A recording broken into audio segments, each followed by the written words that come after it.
All right, I think we're going to go ahead and get ready to go. Can you hear me? Let me just do a quick sound check. You guys can get me back there? All right. I want to be a little bit louder. Okay. Oh, better. I'm always careful because, you get too close and then I start getting feedback and what have you. I want to be respectful of everybody's time. Clearly, it's 6 o'clock and I probably would probably rather be at home watching TV or doing something with your children or your friends and family. So let's just go ahead and just get started. So I'm Frank Oviedo. I am the Assistant City Manager for the City of Santa Clarita. I work in the City Manager's office. I work directly with Ken Striplin, who is the City Manager for the City of Santa Clarita. I should introduce the two council members that are here today. Councilwoman Patsy Ayala, who is here right in the front seat, and Mayor Pro Tem Laureen West is also here. So like I said, I'm Frank Oviedo. I am going to be facilitating this meeting tonight. Most of the speaking will be done to my left, and I will introduce them shortly, but let me just make some opening comments and then we'll get started. So just by way of background, just real quick, on December 7th, back in 2021, the Planning Commission approved a battery storage facility that is literally just right up the street here off of Soledad. Since its approval, there has been lots of questions about the safety. And in fact, residents who had come to the City Council, the primary resident right in front of us, Tony Maldonado, I feel like I should introduce you as well. I am going to give him an opportunity to speak first because this was something that he had asked the council to if there was something that could be done, and the council said, yes, why don't we get staff to put an information session, some type of session on so that there can be more information to the public on the energy battery storage facility. So that's why we're here tonight. So that gives you a little bit of context. Since its approval, there has been questions about its safety, and have been battery storage facilities in the news. So let's just state the obvious. That's why the fire department is here, about the safety in relationship to fire. There's also been questions about, in the event of an emergency, in this case fire, what is the plan? And that is a legitimate question. Everything we think about in the city when we're planning anything, safety is always paramount. The council has a high priority on that. That is arguably one of the most important things that the council does in making decisions for the community. So in other words, there are questions hanging out there. Is the fire department prepared to handle an emergency of this nature? And if so, how are they going to do that? What protocols does Terra-Gen, who is represented here tonight, have once an emergency is detected? What detection devices do they even have, and how do they work? What is Terra-Gen's experience with their existing facilities? They're an international company, so they're not just doing work in California, they're doing work throughout the state and other nations, quite frankly, other parts of the world. What is their relationship to the Los Angeles County Fire Department, and do they work together? These are questions that I know that have kind of been asked in different groups, and certainly I have questions for myself. And that's really just to name a few. So the goal tonight is to provide you with information and to get answers to some of the questions you might have. And hopefully they'll answer some of those questions and even provide you more information. As the presentation is taking place, I'd encourage you to write questions down if they're not covered by the subject matter experts, and we'll go from there. And so let me just say this. I know you're all very conscientious residents, and you wouldn't be here tonight if you didn't think safety was important. We take that serious, and that's a legitimate reason to take time out of your personal evening to do this. So I also know emotions run high when we do talk about public safety. Because it's, this is our families that we're talking about. This is our community. So I will ask you to be respectful of the fire department and Terra-Gen, and when you get an opportunity to address them. Terra-Gen, they have an approved project, so their project is approved. It is being constructed, and they'll provide you more information about that. They came here voluntarily tonight. We did ask, but they were more than happy. They have a reputation as a company as well. They want to make sure that they're doing the right thing. They want to be good neighbors. So they were happy, and they even volunteered to say, yes, we will be there. And what I can say just on a personal level is that I've worked with a lot of companies, as you can imagine. I've been doing city government for 30 plus years. I've worked with a lot of companies, and some that are not as legitimate as others. But I do believe in this instance, I just met Mark. This is not a sales pitch. I just met the Terra-Gen team this past week, and I do believe that they're here for the right reasons. They do want to provide information to you and answer your questions. Everyone will have an opportunity to talk. We'll because of the size of the crowd, we'll keep it to 1 minute. We'll keep time, and that'll give you an opportunity to ask a question, make a statement, and if we have enough time, hopefully there'll be. I don't want to put them on the spot here, but I have my business cards here. I'm sure they will be happy to provide contact information if you have follow-up questions, and we don't have enough time to cover it all tonight. We do have the room until 7:30, so let's be respectful of everybody's time, and so give everybody an opportunity, and I will keep the meeting rolling. So if even if the information starts going too long, I will probably say, can you wrap it up so we can give another resident opportunity to talk. And then so the other thing I would say is, so let's keep an open mind while the presentations are going. You don't have to agree with everything. That's not what we're here for, and I'm not trying to, this is not a sales pitch. This is really genuinely to provide you information so you feel that your questions are being answered in the issue of safety. So with that, I will introduce our guests tonight. And from the Los Angeles County Fire Department, at the very far left, we have Assistant Chief Pat Sprengel. I want to get the titles right. And then next to Chief Sprengel is Fire Inspector Josh Costello. And then from Terra-Gen, we have Mark Turner, who's the Vice President and Head of Energy Storage Development, to my left. And then Brian Fink, who is their Risk Alliance Subject Matter Expert. So with that, I will literally just be turning this over to the experts. So I believe Josh will be the first presenter. Yes, can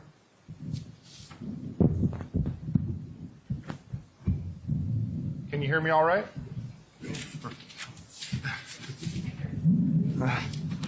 Let me try that again. Closer. Is there anyone who cannot hear me? Okay, I'll speak up. Thank you. Good evening, Joshua Costello, County of Los Angeles Fire Department, Codes and Ordinances Unit. And tonight I've been asked to give a presentation on the general overview of the battery energy storage systems. And if I could show the next slide, please. Thank you. The previous slide, I'm sorry. Yes, I work in the Codes and Ordinances Unit for the Fire Prevention Division. I am the department's ESS-related representative to the International Code Council, the U.S. Department of Energy, the California Office of the State Fire Marshal, the California Building Standards Commission, UL 9540, 9540A Technical Committee, on which I do hold a seat on behalf of the department, and NFPA 855's Technical Committee, on which I do not hold a seat. Next slide, please. So tonight I was going to talk to you about what is a BESS, what are the uses and configurations, what are the hazards and mitigations, what is the department's review process, and what is our emergency response profile. Next slide, thank you. Next slide, please. So let's first define what is an energy storage system. The Fire Code defines an energy storage system as one or more devices assembled together capable of storing energy in order to supply electrical energy at a future time. And what are the different types of ESS? Next slide, please. So tonight we're primarily focusing on the subject at hand, which is the battery or electrochemical energy storage systems. Other categories of energy storage systems include pneumatic, flywheel, and the gamut. Whatever can be engineered to fit that definition. The different types of electrochemical or battery energy storage systems historically have been lead acid or nickel cadmium.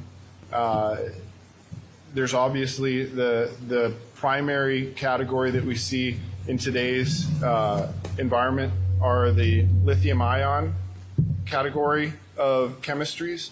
There are many sub-chemistries, many different proprietary blends. Other chemistries that are being investigated currently include sodium-ion chemistries, nickel hydrogen, a host of flow battery types and many others. I'm told there are nearly 100 different battery chemistry categories being investigated at this time for potential use in the future. Next slide, please. Battery energy storage system uses and configurations. Next slide, please. Uses. So they can be used as backup power for islanding or microgridding an area when utility power is otherwise disconnected. And that distribution is limited by the distribution infrastructure and integrity and public safety power shutdowns. And the duration of supply is limited. It's typically 4 hours or 2 hours, but it can be staged or rationed. Next slide, please. Uninterruptible power supplies, or UPS, is another application that may be seen, but that's not exactly what we're talking about tonight with the Canyon Country BESS site. Next slide, please. And then peak shaving and load shifting, which is, as I understand it, the primary use or application for this site. Terra-Gen can speak to that more if you'd like. And that's where essentially in order to facilitate the use of solar and wind and variable power generation supplies, and to avoid the need to turn on fossil fuel power plants, sites like this will charge up when there's ample power on the grid, so that when the wind's not blowing and the sun's not shining, the power can be sent back into the grid from the batteries to avoid needing to fire up fossil fuel power plants. Next slide, please.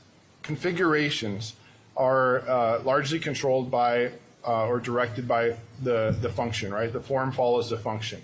They are scalable and there are many options. The site configuration is largely categorized as either commercial industrial, C&I, or utility scale. This site would be categorized as a utility scale site. Units can be containerized outdoor. Next slide, thank you.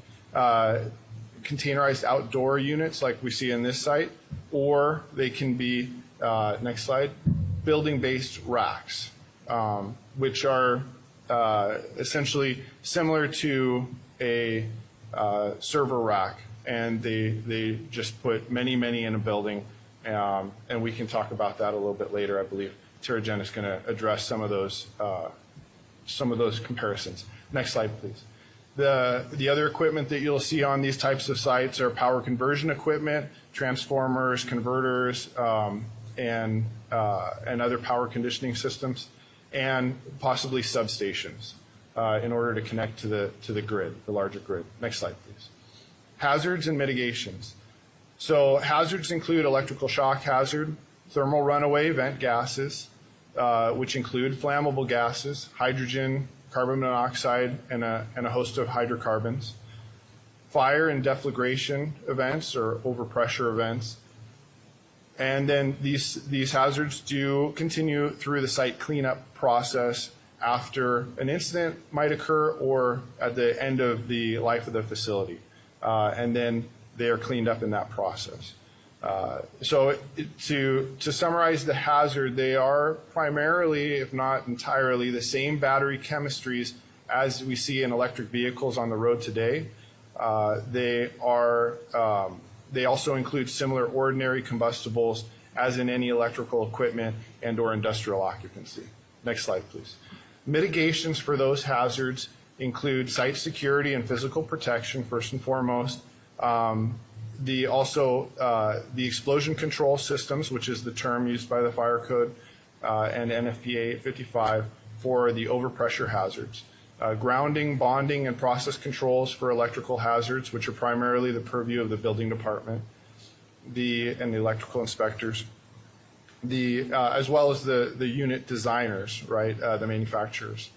The remote monitoring controls are also a mitigating factor, and fire alarm systems that include early detection and notification, both on-site and off-site notification, including notification of 911 resources, and the emergency response plans as well. Next slide, please. Our review process is specific to the battery energy storage system make and model under consideration. We do go over and above what the codes require in the sense that we require the worst case failure scenarios so that we can anticipate that out of an abundance of caution and due regard. We do require technical test reports, modeling, and disclosures in order to validate those failure scenarios as presented to us. And we do remain active in the ESS code and standards development. Next slide, please. The emergency response is guided by emergency response plans that are both, they contain general aspects and site-specific information. Our response approach is ultimately similar to any industrial and or electrical site with hazardous materials potential. Our first responders receive familiarity training and conduct inspections. They have initial comprehensive training upon construction of the site. They have recurring inspections conducted by the Fire Prevention Division and fire station familiarity and pre-planning site walks. And that is the end of my presentation. Thank you. Okay. So how am I doing here? Can everybody hear me? Okay, great. Did you just say speak up? Yes. Okay, I'm going to speak up. Here we go. Okay, so I'm Mark Turner. I work for Terra-Gen. Terra-Gen is the company that developed, constructed, and we own and operate the Canyon Country Energy Storage Project. I am a VP and I head up energy storage development. I've been developing clean energy projects for 28 years now, but probably most important for you all is that I'm the developer who started developing this project, met and talked to a lot of the individuals in the community here during the development phase when we got this project permitted. So that's why I'm here to talk to you tonight. Brian Fink, he is our battery energy storage subject matter expert. He works for a company called Fire and Risk Alliance. He'll be speaking on behalf of Terra-Gen when we have questions about fire and safety. I'm going to talk to you about the project in general, give you an overview, talk a little bit about why this project is safe, and then turn it over to Brian. A little bit about Terra-Gen. So we're a company that's been around since 2007. We're leaders in renewable energy development and battery storage because battery storage is an essential part of renewable energy development. We have developed over seven projects that are operating today. All of those are in the state of California, and that's 6,000 megawatt hours of battery storage, just to give you a feel for how that helps the state. That supplies 1.4 million homes here in the state of California, that amount of battery storage. So we're significantly experienced in developing these projects and maintaining them safe and efficiently in your community. Okay. By the way, that makes us the second largest operator of battery storage, not only in California, but in the United States, just to give you a feel for the experience that we have. Okay. I mentioned that we operate these facilities too. So that's important. That's unique among developers. Not only did we start developing this project, several years ago now, but we own and operate these facilities. We're the guys in the white truck with the hard hat that come to that site every day and maintain it, right? We're also the people that are monitoring that site 24/7 to ensure that it's operated safely and efficiently in your community, okay? I want to talk to you about the importance of the project, and Josh alluded to it, but battery storage is essential for us here in California if we're going to get to a clean energy future. And California's plan is to get to a zero carbon future by 2045, right? And we've come a long way to get there. About 30% of our energy is produced with renewable energy. That renewable energy is significantly dependent on projects like this one in Canyon Country that is operating right now, right? In fact, we've installed in California 15,000 megawatts of battery storage that's operating today supporting that renewable energy. If you take a look at the map that I've got on this slide, those big green dots, those are the bulk utility scale storage projects like the one here in Canyon Country, the larger ones. The blue dots, those are residential developments, and then the yellow dots, the orange dots are the commercial developments. That gives you a feel for what's operating today in the state. Lithium-ion battery storage is a part of our communities. I've got a Mach-E at my house charging right now. Right? It is part of everything we do. But we're just getting started. I mentioned that we want to get to a zero carbon future. We're 30% of the way there. We need 52,000 megawatts of storage of one type or another, and then this is the technology that's the most advanced to get to that zero carbon future by 2045. Okay, so we've got 15,000 online. We need 52,000 to get to that goal. So that's how important battery storage is to the state. Okay.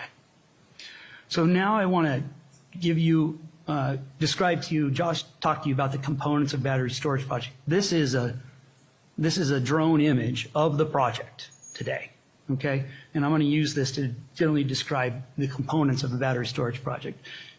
This project, by the way, this is an 80 megawatt project, right? And to give you a feel of scale, it's a 4-hour duration project, so that can supply 80,000 homes for a 4-hour duration, fully charged. To give you a feel for the amount of services that we provide the local community today, okay? Importantly, this type of project is a compartmentalized, outdoor enclosure-based system. That is, we're going to emphasize that today because the fire risk on a system like that is essentially the container itself, which is about the size of the shed in your backyard. That's the credible fire risk in a project like the one at Canyon Country versus projects that are misleading and people have suggested are similar to ours and the risk is similar. You've probably heard about this project in Monterey called Moss Landing. That project is significantly different than ours. That's the building-based solution that Josh mentioned where you have all these batteries stored in a single warehouse next to one another. That project was built pursuant to an old code. It's nothing like ours. The risk here is a single structure the size of your shed catching fire. And that project is safe and efficiently, where we've located it is safe and efficient for the neighbors, for the community, and the first responders. Importantly, that's why I wanted to come here and talk to you today, because I said that to you when we got this project permitted, and it's the case, that is indeed the case today. That's the project that you have operating over there at Canyon Country, okay? So real quickly, I'm moving a little too slow, I think. These enclosures that you see on the side here, those are where the batteries are stored. You see the picture at the lower left-hand corner. That's what the battery modules look like. Okay, those are the installed in racks in the enclosure or in the containers, and there's about 10 containers for each one of these larger enclosure areas here. These enclosures that you see on the site, they're fully complete systems. They've got climate control. They've got all the layers of fire and safety defense to prevent propagation of fire beyond that container I mentioned to you a moment ago. They have all the fire and safety alarms and sensors. They're connected 24/7 to a communication system that we monitor 24/7 and can control these battery storage facilities with, okay? That's the fundamental piece of this project and why it's safe and efficient. Where it's located, our experts will get into that in greater detail. And then there are other elements of the site that I want to get through more quickly. We mentioned the power conversion system. Those are the smaller boxes that you see on the site there. You know, when you have the batteries storing energy, it's stored in DC, that converts it to AC and then delivers it. There's an underground collection system under the site there, delivers it to that substation that you see in the lower right-hand corner. That substation, we have a transformer there. That steps up the energy to the same kilovolt level as the substation next door, the SE substation. That's how we deliver the power from our batteries to the grid, okay? And this is something people ask, and then clarify this. We're not connected to any one renewable energy facility. We take the power from the grid during the times when renewable is abundant. That tends to be in the middle of the day, right? And then in the evenings, when everybody comes home, they turn on their devices, and your demand increases, our need for power increases. That's when the solar energy is going down. So we take that stored energy and deliver to you, the customer, in the evening. That makes the grid, of course, we support renewables in that way, and it also makes the grid here in Canyon Country in the region more reliable. That's important here. This is probably the most problematic area for Southern California Edison in terms of power system shutoffs, safety shutoffs, right? You get shut off here more than any other part of SE's system. And this helps to alleviate that problem. We're not the sole solution to that problem, but we help to provide a source of electricity for the local area so that those happen less frequently. Okay, so that's the reason why this project is here. Okay, now health and safety is our highest priority. I said this, and I'll say it again, these modular-based enclosures are proven to be safe and reliable. They are designed and rigorously tested, and they're certified before they ever show up here to demonstrate that cabinet, a credible fire event, and that cabinet is not going to propagate to the next cabinet over. Okay? They're designed to the standards of the California Fire Code, and in fact, for us, there's a code that gets updated more quickly than the California Fire Code. That's NFP 855. We always meet NFP 855 as soon as it gets adopted. It's the precursor to updates to the California Fire Code. I'll let the experts talk about that more later. The rate of incidents. So look, I just mentioned we've installed tens of thousands of battery storage facilities in the last 5 or so years. From 2013, this statistic is 2018 to 2023. The amount of incidents has dropped by 97% when you take it on a per unit basis. We still hear about them every time in the press, and there's a lot of misinformation and emotions in those press releases and social media that confuse people. But the amount of incidents has significantly decreased, and that's because of technological innovations and incremental improvements to the code. Okay? This next bullet is, I mentioned Moss Landing, and that number there. We're 3,000 times smaller than Moss Landing, which is what I think a lot of people are confusing our project with. So these projects are designed to prevent the harm and hazards to the neighbors in the community and the first responders and O&M providers. And this is an important point. When these projects are developed pursuant to the California Fire Code, when the first responders are trained, there has been no harm to any neighbor, business, of the public, or to the environment from a fire at one of these facilities. The fires, we can't guarantee they won't occur, but when they do occur, there has been no harm. Okay, and I think that's an important point. So I used up too much time, I apologize, and now I get to turn it over to Brian. How long are we going to go? Just a few minutes. Okay. I want to make sure there's enough time for residents to ask questions. We'll get you, Glenda. We'll get you shortly here. Let's let him give his presentation. It's already a half hour in, and we thought this was our time to ask questions, and that was all very informative. Yeah. I don't mean. Yeah, that's why I was asking how long he's going to go. So go ahead. Yeah, I just want to clarify who I am. I work for a company called Fire and Risk Alliance. It's a fire protection engineering firm. They write a lot of the plans, the emergency response plans, the hazard mitigation analysis reports for these facilities, but I'm not an engineer. I spent 38 years with the New York City Fire Department, the last 20 as a battalion commander in the Bronx. And when I retired, they asked if I'd like to go out and train firefighters on how to respond to fires or emergencies at these facilities. Would I be interested in doing that? And that's what I've been doing for the past few years. And hopefully I can answer some of your questions and your concerns about these projects from the experience that I have. And we've had quite a bit of experience in New York City with battery fires, but not from these facilities. It's been from devices like that device right in the room over here. E-bikes and scooters, you run a bigger risk in your own houses with those than you do with these facilities. And unfortunately, the numbers show that. In New York City, there's been dozens of people killed by those devices and hundreds of fires caused by them. So I'll let you ask your questions now. Hopefully I can answer them for you, and we'll get started. I'm going to do something a little bit. I said 1 minute for everybody, but Mr. Tony Maldonado, he has attended the council meetings, I think, well, regularly attends council meetings, and he was part of the genesis of how this meeting even got started. So I'm going to do a little deviation. I know Tony has a comment that he wants to make, and it's going to be longer than a minute. So I'm going to ask Tony if he'd speak first, so you can make your comment, and then after that, we'll go to the minute time frame, and then we'll start going as just in the order. Amen. Thank you. Good evening. Sit down. Good evening.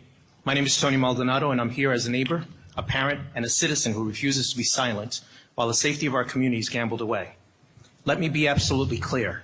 The Canyon Country Best is not just a bad idea, it's a ticking time bomb. Planted just 200 feet from homes and businesses, my home in particular. This is not speculation.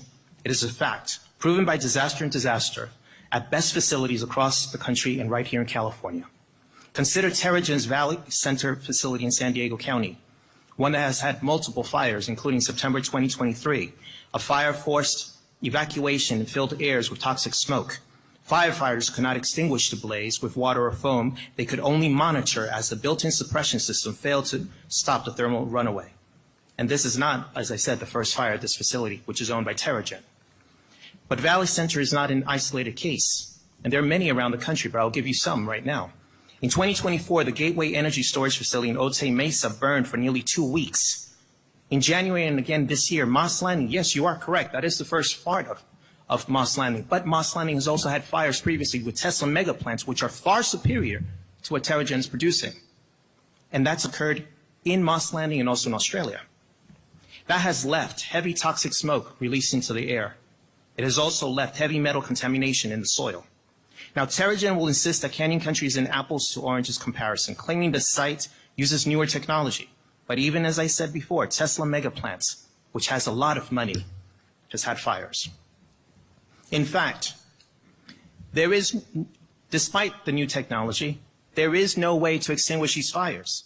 The only thing that the fire department can literally do is watch and burn, nothing else. That is the standard protocol. If this facility is truly different, I challenge you to prevent independent, peer-reviewed evidence, not just marketing claims. Until then, this is not apples to oranges. It's the same dangerous fruit, but in a different basket. Now, I must ask the most fundamental question of all. Can you guarantee our safety? Yes or no? Will anyone here, under oath, state that a catastrophic fire or toxic release cannot happen at this site? If not, why did you approve it so close to our homes? And if you cannot give that guarantee, let me ask this question. Will Terra-Gen, the City of Santa Clarita, and LA County commit here and now to full and immediate compensation for every resident and business that suffers displacement, loss of employment, property loss, health impacts, or business disruption as a result of any fire or toxic event at this facility, even if the incident is brief? Will you provide a legally binding guarantee to the community that no one in this community will be left to bear the financial or personal cost of your decision? Or will you, like many before you, hide behind insurance loopholes and legal fine print when disaster strikes, just like so many situations occurred before? Thank you. All right, there's a lot to unpack there. The safety question, I think, is obviously paramount to tonight's discussion, so I'll hand it to the fire department. Thank you. Pat Springle, Los Angeles County Fire Department, Assistant Chief here in the community of Santa Clarita and surrounding areas. So I just want to talk on a couple of things tonight. First off, Fire Department response to an incident involving this particular occupancy. I'll speak a little bit to the training, and I'll speak a little bit to if there was a need for evacuations. I'll talk about evacuations, which we all know very well here in the city of Santa Clarita. So first off, let me start with training. So the initial training, I just want you to all know that all of our personnel in Santa Clarita, both battalions, you have Battalion 6, Battalion 22 here, both battalions completed the training and will complete the continual training as we move forward. It's important that all of those personnel are continually trained so that they can respond to the responses that they respond to in your community, and including this one here. So in regards to a response to this particular occupancy, It's going to come in one of two ways. And I'll walk you through a response of what it would look like. It's going to come in one of two ways, most likely, either a hazmat response or a commercial building response. Hazmat response typically will give you a battalion chief, 4 engine companies, 1 quint for us, a hazmat task force, a squad, AOS squad, and an ambulance. It's a pretty robust response to this occupancy. If it does come in as a commercial fire response, depending on how it is called into dispatch, it's even a larger response. You get 5 engines, 2 quints or trucks, a squad, and an ambulance. So you have a ton of equipment coming to this particular occupancy. This occupancy sits right across from Fire Station 107. You typically would get a less than 2-minute response from the personnel coming from 107s. And this facility is important to mark is a target hazard for us in that area. That means our firefighters in that particular fire station are continually reviewing the response patterns to that particular occupancy. They do an annual walkthrough of that facility, and it is a noted occupancy that they train on and discuss on consistently, just because of the nature of the occupancy. It's no different than 3 or 4 occupancies in most districts. That is unique in the area. Less than 2-minute response from Fire Station 107. In addition to that, you've got a hazmat task force coming from Fire Station 150 that sits at Golden Valley and the 14 freeway coming straight down the hill. It's the second closest resource coming to this facility, which is great because we can do quick air monitoring, et cetera, that we'll talk about here shortly. So whenever we come to an incident period, we base our actions on priorities. Priority for the majority of our incidents are life safety, number 1. Number 2, property. Number 3, environment. And then number 4, incident stabilization. No different on this particular occupancy that we'll respond to. I'll go through the response protocol as we have for this particular occupancy. So first, an engine company is going to arrive. That would typically be Fire Station 107. He's going to go to the front gate of the facility, and they're going to respond there with the battalion chief. The battalion chief there that arrives to an incident is there to make contacts, make judgment of additional resources that might be needed on the incident, and they're going to assure the appropriate risk is given for the hazard. It's all about risk mitigation for us as chief officers when we come into an incident. First aid engine company will be there at the front gate. They'll call the regional operational center. It's actually posted on the number is actually posted on the front of the gate there, and they have it in all of their response reports, and they know that number very, very well. That's the first thing they're going to do is call the regional operations center. Regional operations center will already have an idea of what's going on. It's staffed 24/7. I'll let them talk about that. And they will be able to have video feed and also be able to monitor their panels as to what the particular emergency is. At the front gate, they'll also try to contact site personnel if they're available on site. They will look at the fire alarm annunciator panel. The annunciator panel will tell them where the alarm is coming from. It's a fairly high-tech panel that will actually map out exactly where the concern is coming from. It'll also be obvious to them if there is smoke emitting from the occupancy. So it's going to give them an idea of what's alarming and the location of it. They're going to also check what's called a battery management system. That battery management system is going to give them indications on what's going on in the batteries in the particular occupancy. It states the state of charge. It'll show overtemp cells or modules. It'll show the ambient container temperature.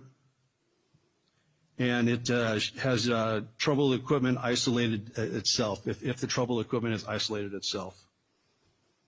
In addition to that, at the front gate, they'll also check the visuals that they're seeing, and they will check the camera feeds. They stage all the incoming resources until they've done that. They're going to assure there's a hazmat response coming. And then the chief officer is going to set up his command post. He's going to set up his command post in a place that he can run the incident appropriately. We set up a command post so that incoming agencies can assist us and we can be the most efficient with incoming agencies.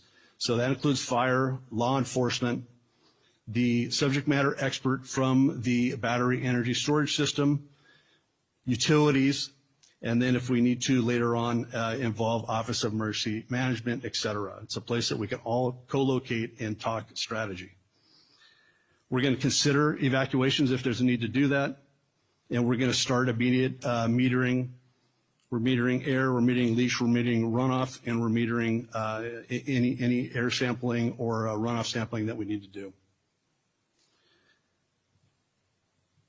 If we had to evacuate this facility, we would do it no different than we would do on a wildland fire in this community, a structure fire if there was a need to do that, or for any hazardous material incident or what have you. We have these types of emergencies every day here in Santa Clarita. You've got busy freeways, you've got rail, you've got large commercial buildings, you've got hazardous material facilities here that we plan all the time for evacuations if there's a need to do that. And we do it very, very well. We co-locate with law enforcement. It's actually law enforcement's job to do evacuations, and we talk it up with them as to where we want to evacuate. Some of the things on this particular type of a incident that we have to take into consideration for evacuations are the recommendations from the battery energy storage system SME. We take into consideration recommendation from our hazmat specialists. What is the incident presenting? Is it a product leaking? Is it a burning? Is it a smoke emitted? What is it? Air samplings, life safety issues, time of day, weather. So my point is there's a whole lot of things that go into making a decision if we're going to evacuate or not. Assistant Chief, because I want to make sure everybody gets a chance to talk. Let me just ask the question outright. Can these fires be put out? I'll answer that one. Your best option is to let the container that's involved burn itself out. Water is not effective, neither is foam. There is no product that will put out a lithium-ion battery, whether that be the battery in your cell phone, in your e-bike, your scooter, your electric vehicle, or in these cabinets. The batteries will continue to burn even if you put water on them. Your best option is to let that battery that's involved burn itself up, right? Protect the other exposures around it. That's the way to get it over the quickest and the safest way. Okay, let's go ahead and get, I'm looking right at you because you had your hand up first, and then I'll start going around the room. Yes, you. If you want to come to the podium, that would be probably better. Well, that was part of my question, but the second part would be then, have you done drills? My father was an industrial fire chief of New Jersey and put out many chemical fires, but they practiced. Has the Santa Clarita Fire Department practiced what would happen for the surrounding area of these fires? We do. So we've had ongoing training since the initial opening of the facility itself. And our ongoing training, as I was explaining, is if there was a need to evacuate, we would evacuate you. There's a couple different ways we could do that. We could shelter in place, and we would do it just like a wildland incident. So, And not to be disrespectful, we're in a desert, we have fires. We all just witnessed normal wildfires for the Palisades, and it was a disaster. How do we know that's not going to happen to us?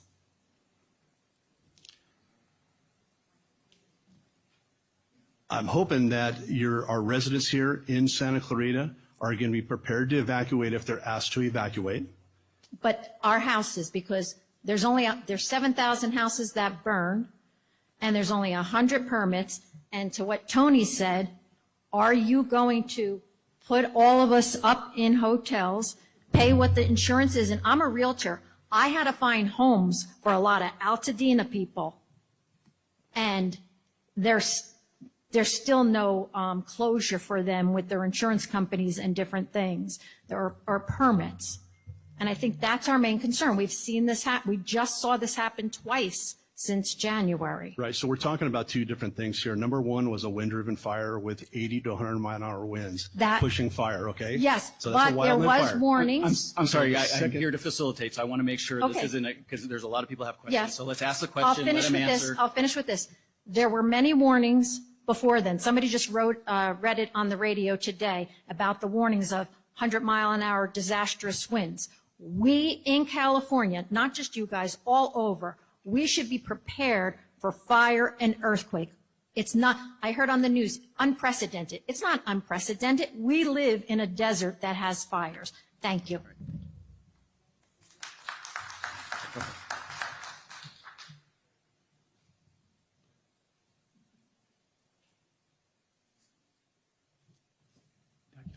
Frank, I disagree with you that the Planning Commission approved this facility in 21, because I read what was submitted to them and what they said. What they did was they improved a plan.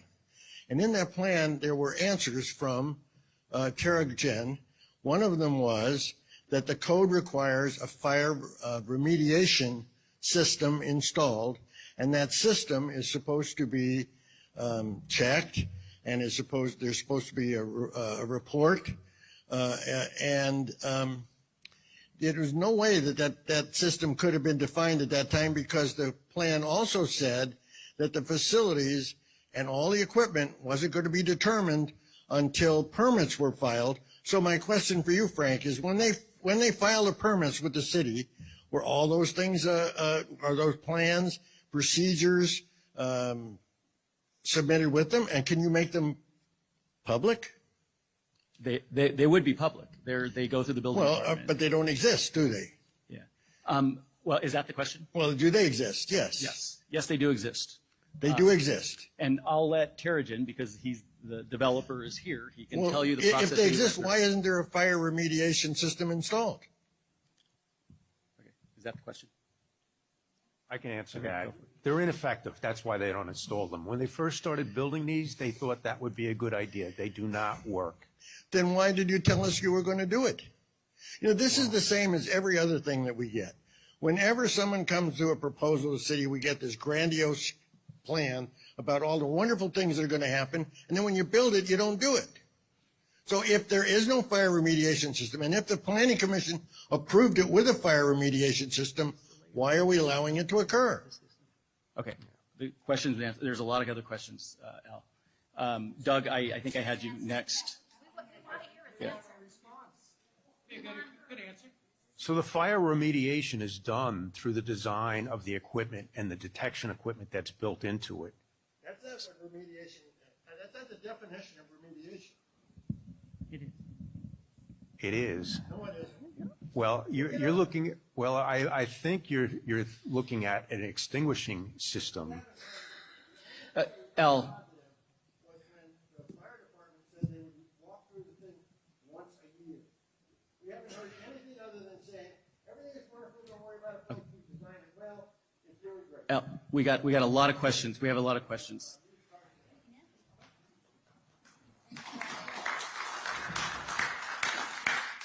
Doug? Douglas Frazier. I live right across the road from this facility. Is it in operation today? If not, when is it going to be turned on? Now, I got 8 questions, so I'll ask them one. And You got 60 seconds, because there's a Okay. lot of people have questions. So you don't answer until I get finished. In the event of a fire, there's a little red bulb on the gate. It probably turns on. Is there an audible alarm that lets the businesses and the neighbors know? How loud is it? Once a year, if you have a drill, do you turn that alarm on and at least let the neighbors know that, okay, this is a drill? Where's the sheriff department? Fire department doesn't handle evacuations. We got questions about evacuations. We should have a sheriff department representative here to explain the evacuation process. There's no personnel at this site. I've gone there several times. How close is the Terra-Gen personnel that will show up when the alarm goes off? How close and how long will it take you to be there? Is this a profit organization? Do you lease the land and you have no connection to this community, or do you own the land, therefore you have a more responsible connection to the community? The drills, how often are you going to run a drill with the alarm and the actual evacuation announcements? In the wastewater that comes off of this place, does it just directly go into the river, or does there a clarification, or is it clean? Does it run through a clarifier? Is it contained? You have a front gate that doesn't even have a secondary bump on it. The water runs out. Is it open to the back so the rainwater just drains the contaminants right into the ocean? All right, Doug, I'm gonna. How close is the water well that the city has for collecting this contaminated water? We're not going to get through every question, Doug, unless we start answering questions. So I'm going to stop you there. I'm going to let them go.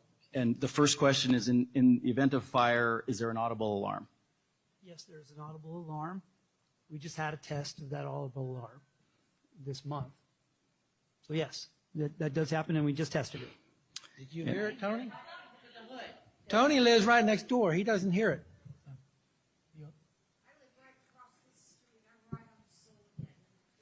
There's somebody that lives in the mobile home park. Did you hear the alarm? Okay. So when are we going to hear the alarm? There's an audible alarm. The test occurred, and it worked according to the test protocols. No. But it didn't work according to The fire department got the alarm. The fire department got the alarm. Can we and it improve worked the according to protocols so that the neighbors hear the alarm? You can hear the alarm. Or are the protocols just for within 100 feet? It's a very audible alarm. We actually got calls because the alarm went off. All right. Where is the sheriff's department? The sheriff's department is here. What I can say, and I don't want to speak for the sheriff's department, but every situation is situational. Every incident is situational. And so what we do, and I can speak from the emergency preparedness standpoint because I operate the emergency operations center at the city anytime we have fires. And I work directly with the fire department and the sheriff's department. And if there is a need for an evacuation, it's all based on the assessment of the incident on the ground. So there's no set plan. You can't say, oh, well, we're going to do it this way every single time at this particular situation. We have to look at the assessment based on wind directions and all those things before we assess who's going to be evacuated. We have earthquake drills I will tell you that are this, too. announced. Doug, we need to get through these questions. Can I just add something quickly? I will also say that we work very, very well in Santa Clarita here with law enforcement and evacuations. We do it on a regular basis with wildland fires. I talked to Captain Garcia, and he told me that the fire department turns it over to the sheriff.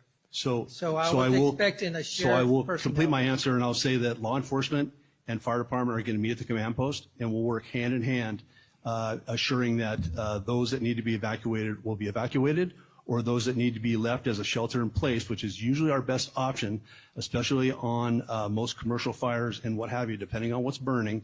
And we will assure that those residents are advised of the shelter in place. Right, we have a very competent sheriff department. It's just that I was expecting somebody to represent the sheriff here. Is there? Yeah. And like the chief has already said, I don't mean to hijack the panel without respect from off camera. I understand your concerns, and remember this is going to other than that stuff.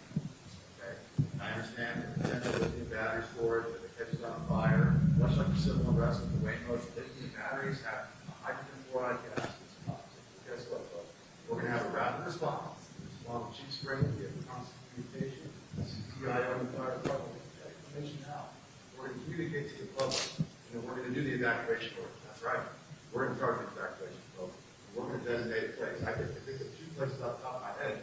Right now, it's a sports aquatic center. There's a sports complex. You should folks there, get the Red Cross, where you get involved, and we start looking at locations. Look, we know Greater LA burned down. We did. It's no secret. Really north of Hampton, you got Keene Fire, Coons Fire, Palisades Fire, and the Hearst Fire. You get your concern. And I appreciate your concern and your questions if you're not on the one. I didn't mean to overstep. I say my name is the fire department's man. We got a lot of questions to get to. We're going to get on top of that information. Our PIOs, we've got technology, there's drones to be used, these types of things to get the evacuation. And I want trust and legitimacy with the fire department and with the sheriff's department. We're collaborating.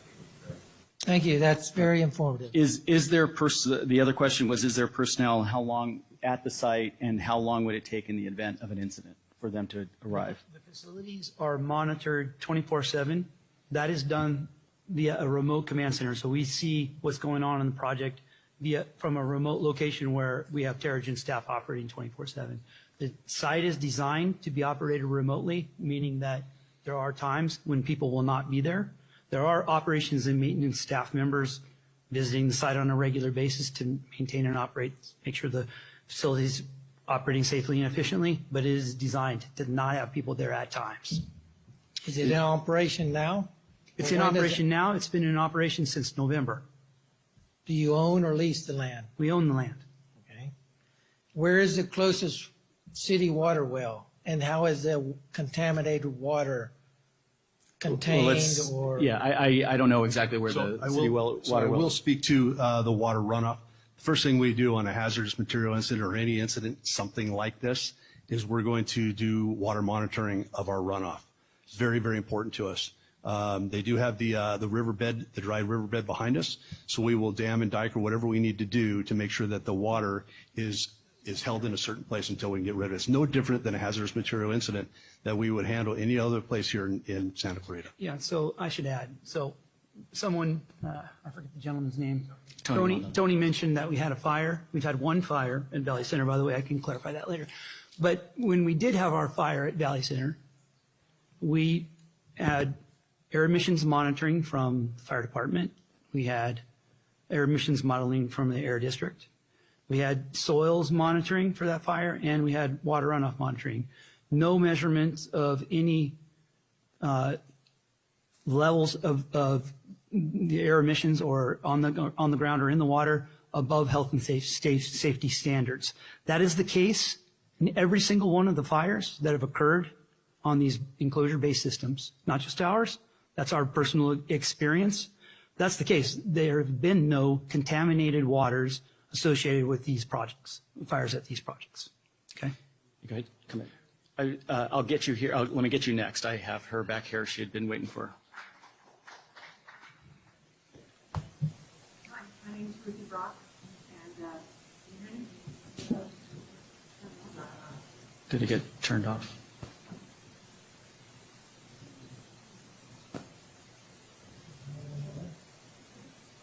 Did the battery go? I'm going to yell.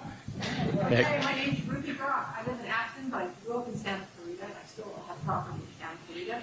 I'm married to a 30-year firefighter specialist, LA County Fire retired, hazmat for 10 years.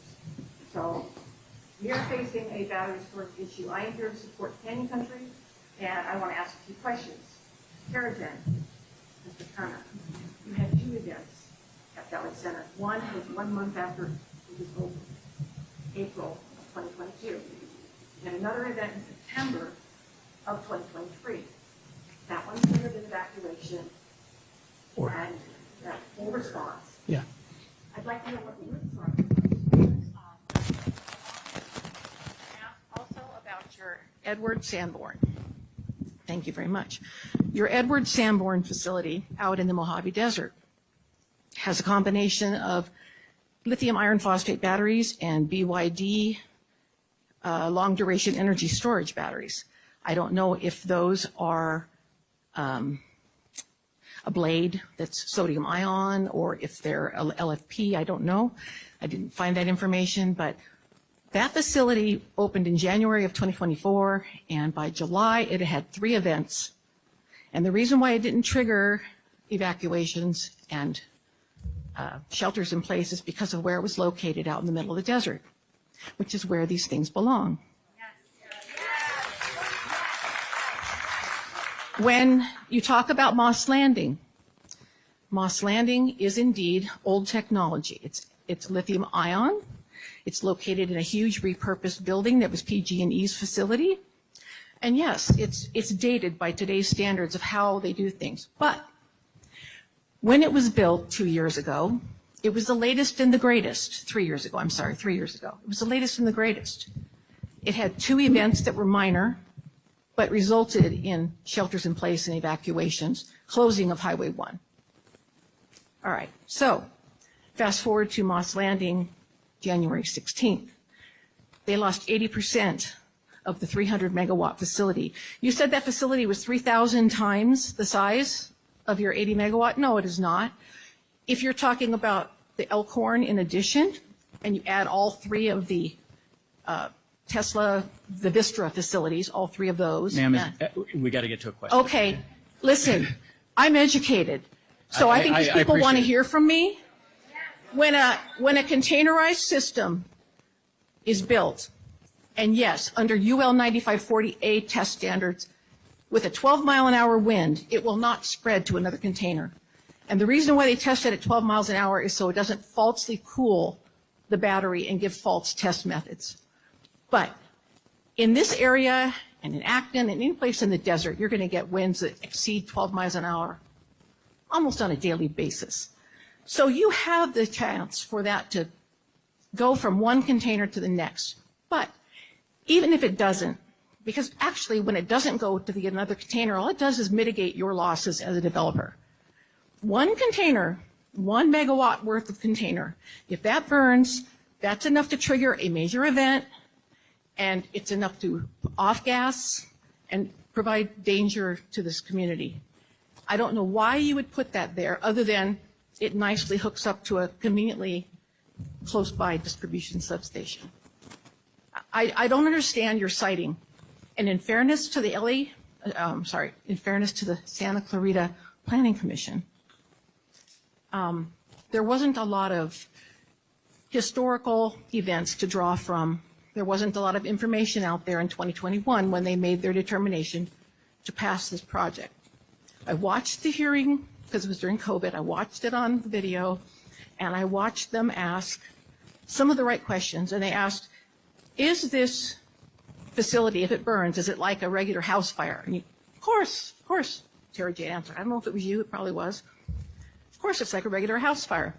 Then they turned to Chief Yanagasawa, who was the fire prevention chief at the time, and they asked him the same question.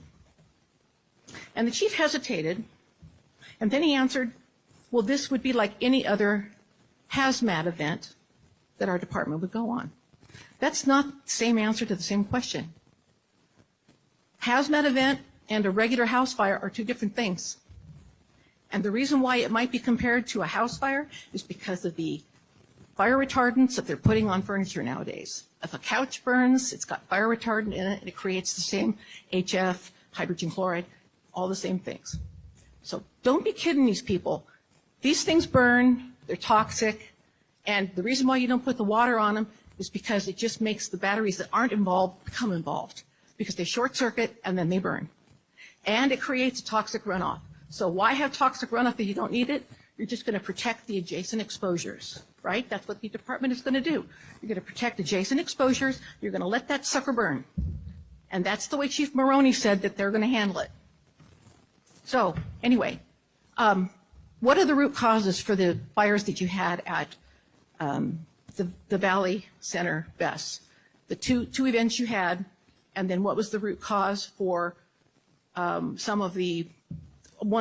say the most drastic of the three that happened in Edward Sanborn?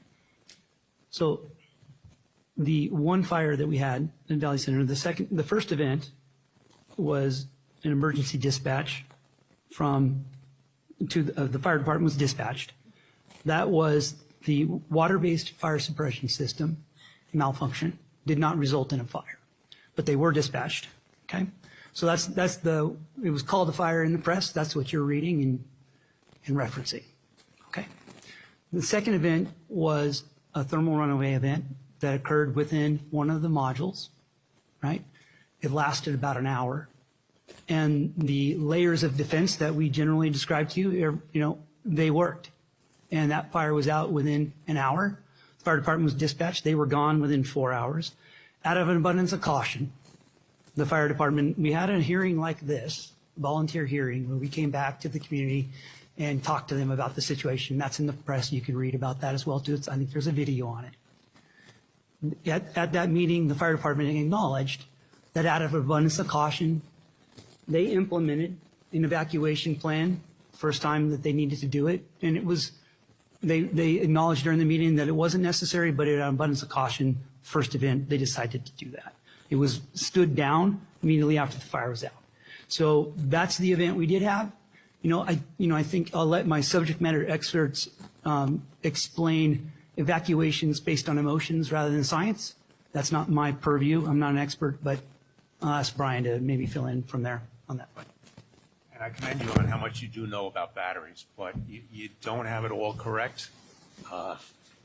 So if you look at the data that's come out of past events and you look at the testing that was done by the EPA and the local fire departments who responded, the concerns that many people had, including myself, about what's coming off these batteries were unsubstantiated, and that's soil sampling, water sampling, and air monitoring during the event.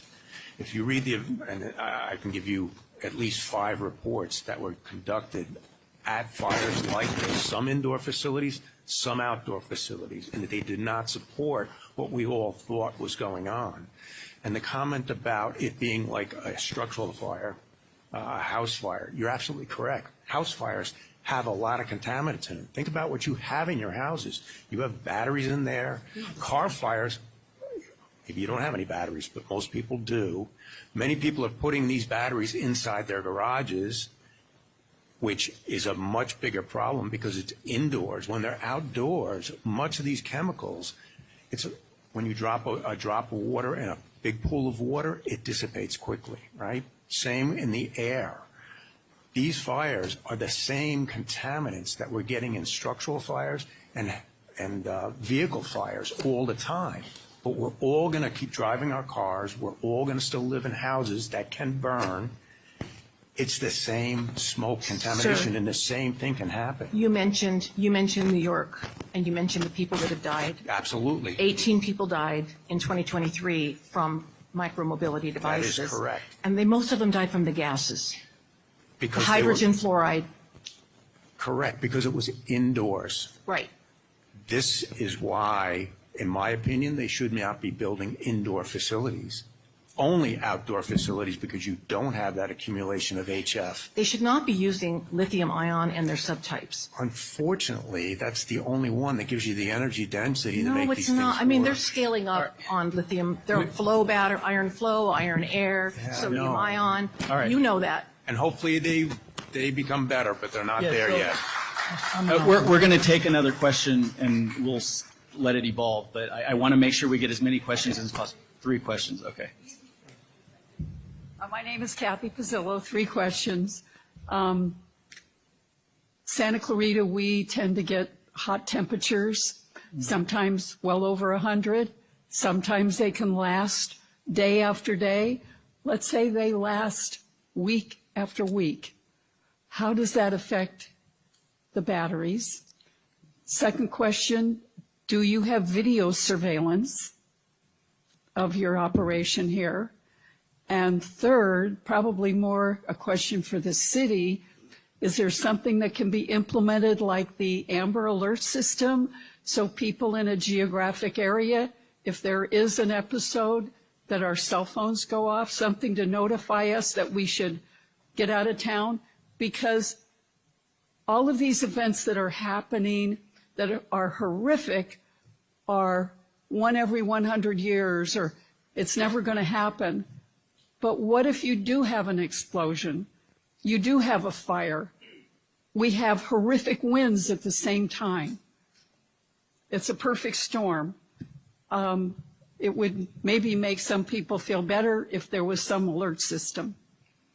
All right, let's start with the first question about the heat. How does heat affect the batteries? So these containers, they all have a thermal management unit built into them. Either they're liquid cooled or air cooled or a combination thereof. And you've all mentioned about it, these things being out in the desert where it's very hot for long periods of time. Those thermal management units are there to design to address that. All right, video surveillance? Yes, we have video surveillance, security surveillance at our sites. I'm sorry, Assistant Chief, did you want to comment about the heat? Pat? No, I'll comment on the last question. And then implementing an alert system. Yes, I just want to talk a little bit about evacuations again. I got cut off there at the beginning. So when we do evacuations, again, we do them very well here in Santa Clarita. We're going to implement a couple different ways of evacuating, or at least of a notification. I know you guys living in a wildland area are very well aware of Genesis Protect in Zone Haven. We are going to utilize that platform to work off of. That is the given platform that we use here in Santa Clarita, and we have done so for the last 3 years. If you're not familiar with it, it's protect.genesis.com, and you can go on and get additional information on that. Secondly, we're going to use the Office of Emergency Management. We team up very well with the Office of Emergency Management here in Los Angeles County. They're going to help us with mass notifications. Part of that is Alert LA, that's working through Office of Emergency Management. And we will also utilize the Sheriff's Department for loudspeaker evacuations, just like we would do on a wildland incident, a hazmat incident, or any other structure fire where we needed to evacuate. The city's emergency operations systems, you go ahead and come forward. City's operations system, we have adopted and worked with the fire department on Genesis, and we're always pushing that out. You can go to the city's emergency website, and there's more information about how to get those alerts when they do that. And we worked with the fire department to define those neighborhoods in almost any type of event. So we do use that system here at the city. Yes, sir. My name's George Thomas. I appreciate this meeting. It's way too short, though. I think you should have another one, seriously, because to start with, the Planning Commission approved this project. One of the reasons they did is they were lied to by your company, sir, Terra-Gen. I've got the applicant response to questions and from the meeting, and some of the things you said is contrary to public perception, water is an effective method of suppressing and controlling lithium-ion-based batteries. That's what your company's response was to the Planning Commission's question. So that's a lie. I think I'll respond. Shall I now? Pardon? Shall I respond to that now? If you could maybe wait. I was going to say, you finish your comment. Yeah, and then anyway. respond. Also, you referred to lithium-ion battery fires. They produce fumes and gases similar to those produced by a typical convention structure such as a residence. That's total BS. I've spoken to a lot of people that are experts, including fire department personnel, not you folks, but you mentioned some of the toxins that are emitted, but you didn't, in your Planning Commission statement, include nickel, cobalt, hydrofluoric acid, hydrogen, which is extremely explosive to the point where it's very dangerous for fire department to respond because there is a risk of explosion. Not in your case, but the one in Arizona, there was an explosion where 8 firefighters were injured. So basically, I could go on and on about the BS that your company gave to the Planning Commission. And the commissioners asked some great questions, but they were lied to, unfortunately, or they were misinformed, but it's all in writing here, exactly what your responses were. So that's very offensive to me. I'd like to know, is nickel, is cobalt, is hydrofluoric acid, is hydrogen, are those being admitted by a lithium battery storage facility fire? So some of what you said is correct. Hydrogen is produced by burning batteries, as is hydrogen fluoride, but hydrogen fluoride is also produced by burning refrigerant.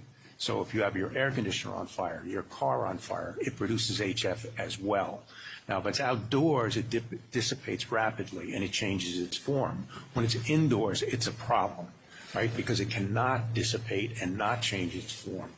Now, as far as the nickel, the manganese, and the cobalt that you mentioned, that's the older technology batteries. The newer ones, lithium iron phosphate, do not contain those. That's what's in these containers. So part of what you said is absolutely correct, but some of it isn't correct. Okay, I appreciate that.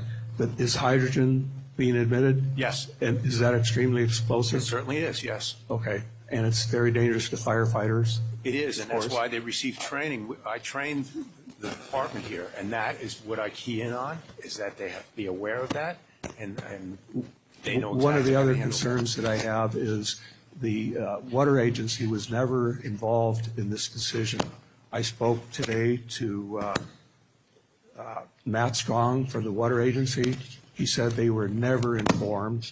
They were never included in the discussion, and they should have been, because the wash is right next to your facility. The fire department doing what they do best, they're going to put millions and millions of gallons of water on, not to try to put the fire out, but to create a water curtain to prevent those dangerous gases from going into the community. That's what I've been told. So if in fact they use their quints or their ladder trucks with water cannons to put millions and millions of gallons of water on this, it's going to go right into the wash. And as we all know, that's where our water pumps are from our aquifers. And so I just think that, and the water agency's looking into this because they're concerned now, realizing that there's toxins that could be, and you probably will not ever have a fire at this facility. I'm a strong believer you probably won't. But if you do, it's going to be, create a problem possibly for the aquifers as well. Thank you. Thank you. Can I just respond to that real quick? It's less, right? Yeah. Hey, can I just respond to that real quick? Yes. So I can assure you, sir, I can assure you we're going to use the appropriate amount of water to extinguish certainly the exposures. And we're going to be monitoring the water, number one, and we're going to be doing whatever we can to dam, dike, and divert that water also. So it's a huge, just like air monitoring, it's no different on these hazardous material incidents. It's extremely important to us to assure that the water is monitored, all the runoff is monitored, and the air is monitored. Thank you. All right, you'll be next. I'll have you next. Yeah. Let's have the next speaker come up and go ahead and respond. Yeah. Okay, real quick, I'm going to respond to the comment about the water-based system, and then.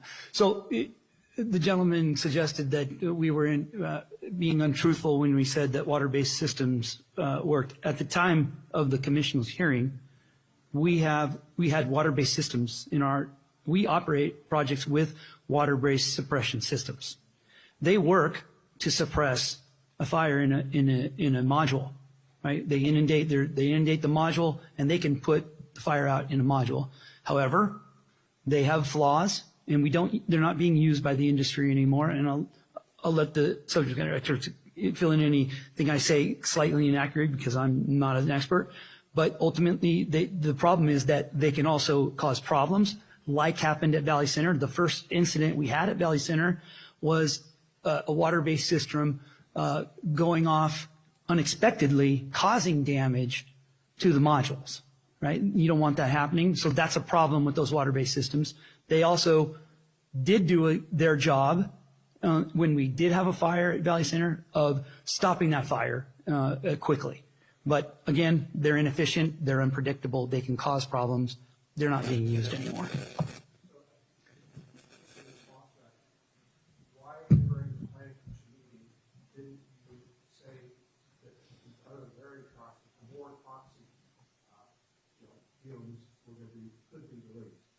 He just responded to that, so I'm sorry, but Brian responded to your question on the emissions. Yeah.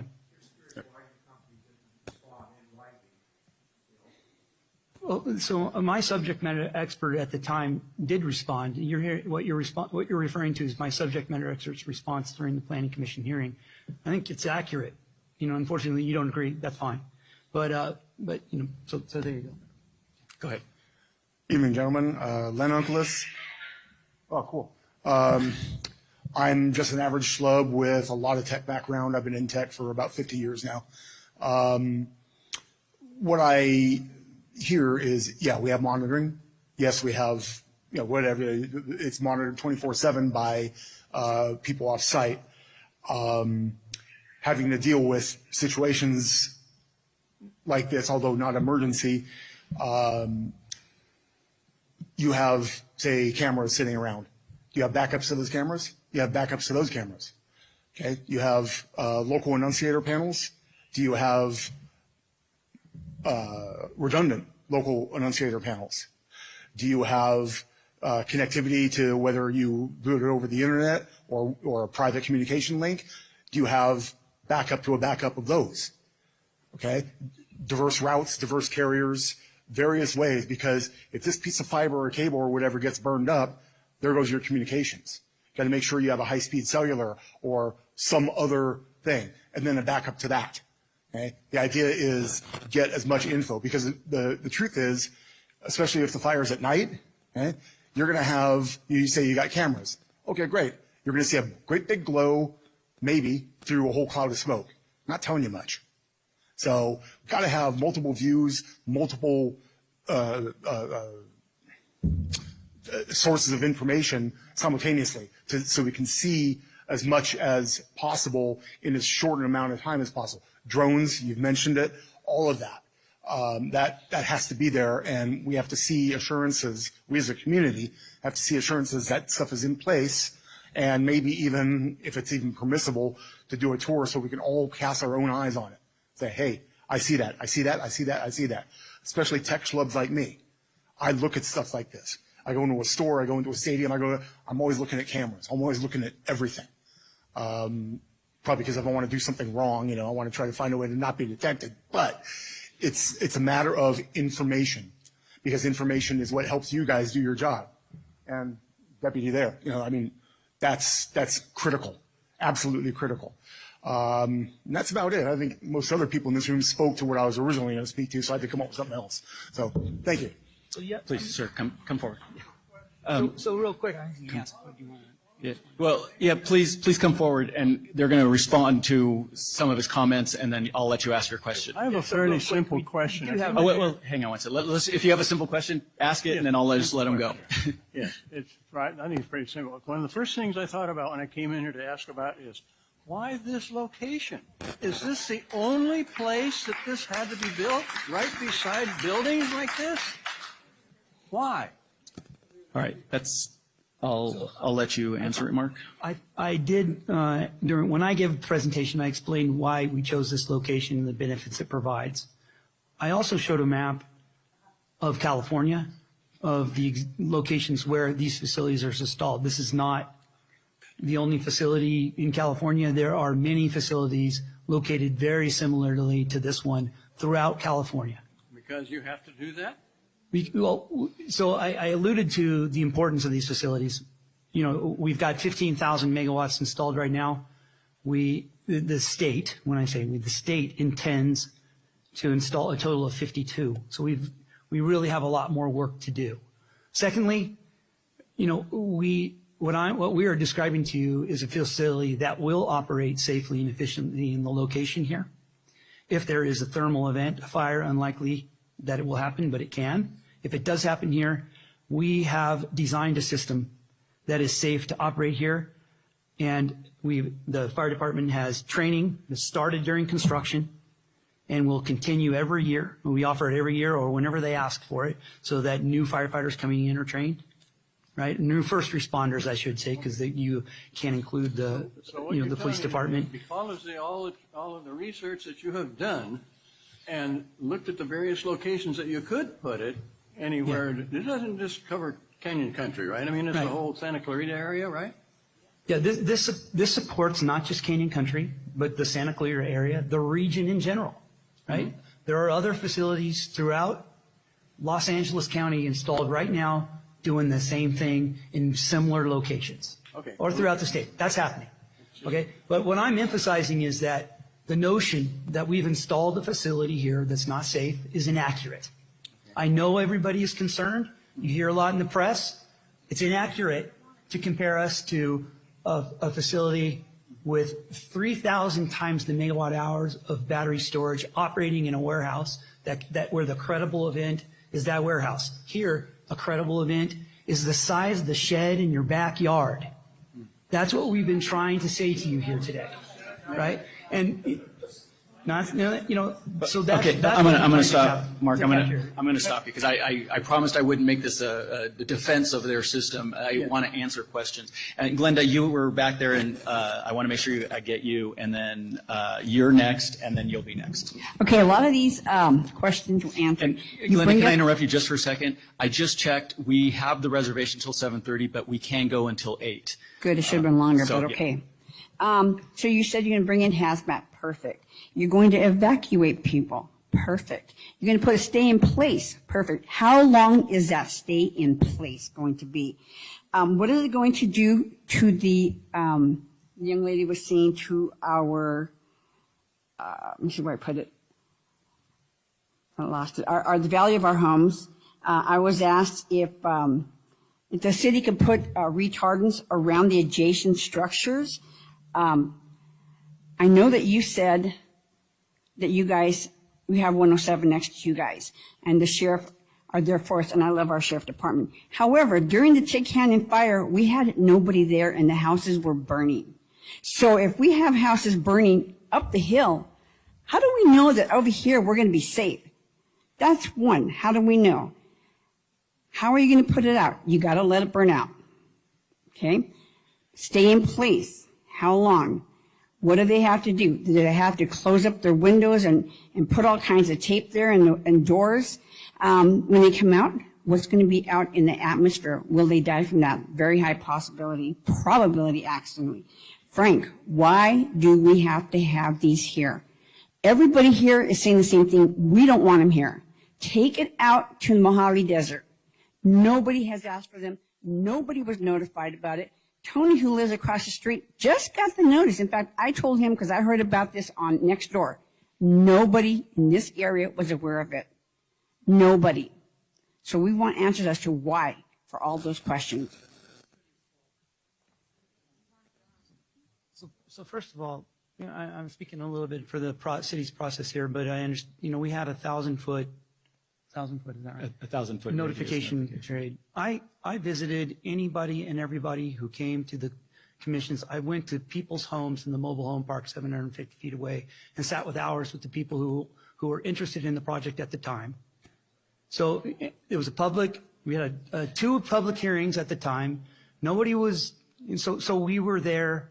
I did the best I could to communicate with the folks who were concerned about the project. Went through that public process. How many people here were notified about it? And you guys live close by. Anybody here was notified about it? Okay, so now tell us how they were notified. Yeah. Well, I'll comment just as a normal practice of the city. In a project such as this, there is 1,000 foot radius that's drawn from the center point of the property that's being developed, and we send mailers out. I can't promise that you're going to look at the mailer, what have you, but that is our practice, and we have record of everything that's mailed out for every project that goes before the planning Frank, commission. that is your excuse all the time that you send out mailers. You know for a fact that anyone sees a mailer, they're like, okay, it goes to the trash. It's 86th immediately. Where is one big one that says cautious? This is coming to you. You never said cautious. You just made a little flyer. Look at these door ones that you guys put out there. Are you kidding me? Little door handles that says that there's going to be a meeting.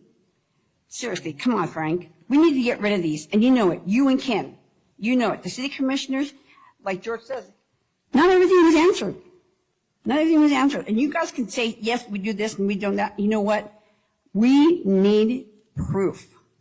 We know that you said it's going to burn out, just like the fire was down here in the corner. What about the foam? Do you use foam for that? And everyone's really concerned about the water. We really want to know about these, and we really want these things out of here. Yeah.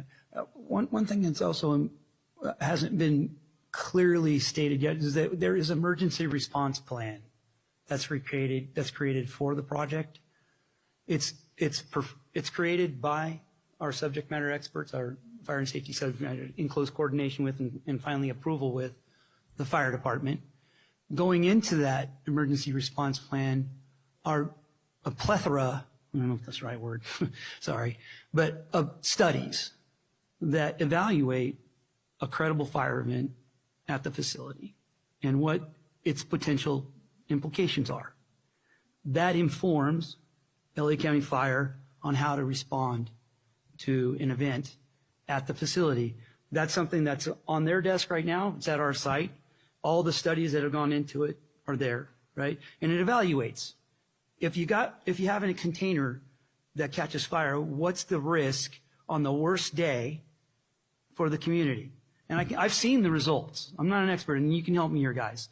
But I've seen the results for the study. The largest distance I saw for a credible event on that worst day. By the way, the worst day is the day when it's calm, right? Because the wind's not blowing. So that concentration, Brian mentioned the wind's just going to dissipate those gases and those fumes so they're not harmful. They won't reach levels that are harmful. On the day that's less windy, they concentrate. So that's the worst day in these studies. That's what shows up. 20 meters. That's the distance. We're talking less than 60 feet. That's the distance of concern. That's why when the firefighters show up, they try to maintain a distance far enough away for them so that they're safe. And if you're further than 20 feet away, you're safe too. The notion that the entire community is at risk because of an enclosure fire here, which I hear people suggesting here, it's not scientifically accurate. Right? That's based on emotions and misperceptions about what's coming out of these facilities. As we've explained here, the emissions coming from these facilities are similar to structural facilities like our house. I talked about my Mach-E a moment ago. If my Mach-E catches fire in my garage tonight, that event and my house burning is going to be a much worse event than any one of my enclosures catching fire here in Canyon Country in terms of plume. But we're right? not, if my house burns down, we don't have the same crap going in the sky and going around us. Another thing is, how many calm days do we have? No, how many calm days do we have in Santa Clarita? We have a heck of a lot more windy. So don't just say on a calm day, because not. If my shed was to burn up, it doesn't have all this junk you're going to have in those batteries. So tell me that my house or my barn, if it burns down, it's going to be a lot worse than that. Because we know it's not. That's exactly what we're saying. That it is, that they're similar in nature in terms of the emissions that come out of, a home catching fire. By the way, the volume of materials in a home fire, much greater than this enclosure the size of a shed, right? So that's exactly what we are saying. You might not agree with us, but that's what we're saying. Okay, Pat, did you have a question? And then I want to get to your question. Ma'am, I just had a quick, go back on your evacuations. You asked how long are we going to be evacuated?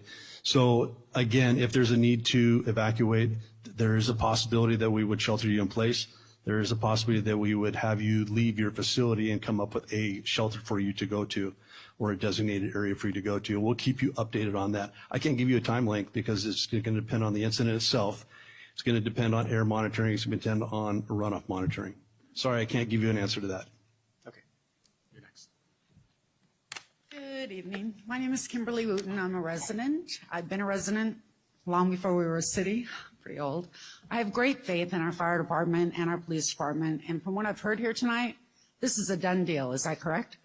You're not shutting it down. The facility's been operating since November.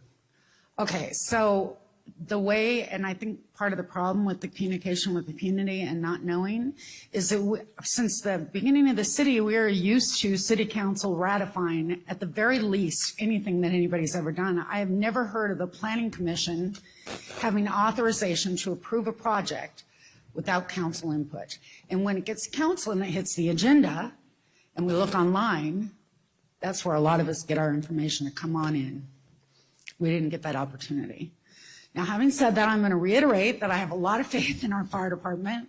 I've had a lot of incidents, and I've worked with the city for a long time. I will say that. And I knew nothing about lithium batteries, even driving a car that had lithium batteries. I knew nothing about it. But when I heard about this at a city council meeting this Tuesday and the public speakers, it arced my curiosity. And my passion is children. So I'm going to start with you, Mr. Turner. Do you know how many elementary schools and preschools are within a 5-mile radius of your facility? No, I don't. Any of you know? There are 30 within a 5-mile radius. We are a bedroom community. I know. Now, they're not going to shut it down, but it is a bedroom community. So and I'm not worried about the fire department dealing with the fire itself. I am worried about the atmosphere and what's going up. and these babies at 10 o'clock in the morning that are sitting in schools, and mom and dad are half an hour away, and now you're taping up windows and doors. And so I guess what I'm asking of you is, in the evacuation procedures, how do you protect these 3-year-olds to 12-year-olds?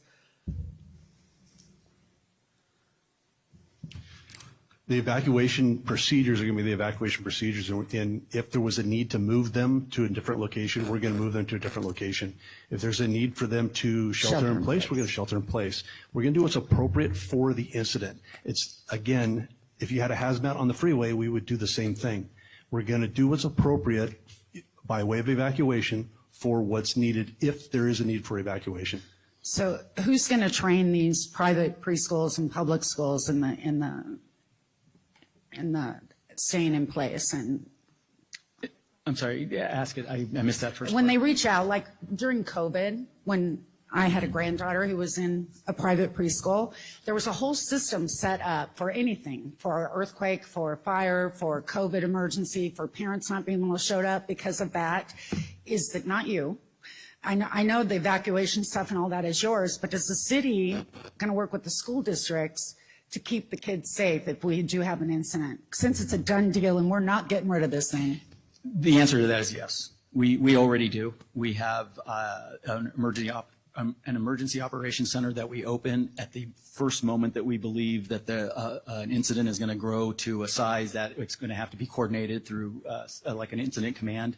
We work immediately. We're on the phone with the sheriff's department. We're constantly on the phone. Just the fire we had on Tuesday night, I was driving a part of the city and was looking at the planes coming down, and Assistant Chief Sprengel was on the phone with me, and we were coordinating the event, and he was giving me timelines, timeframes, letting me know where the incident's going, what they're going to be doing in the next 30 minutes.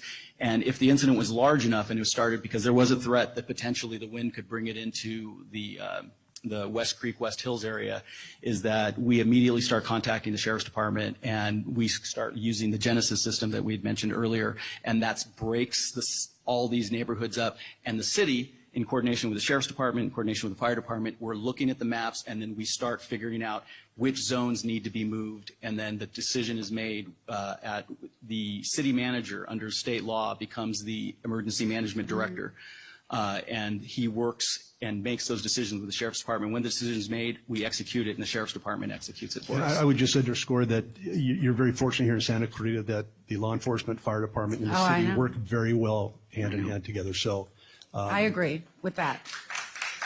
But if you'll indulge me for one more second, Can you tell me how this bypassed the city council, our elected officials?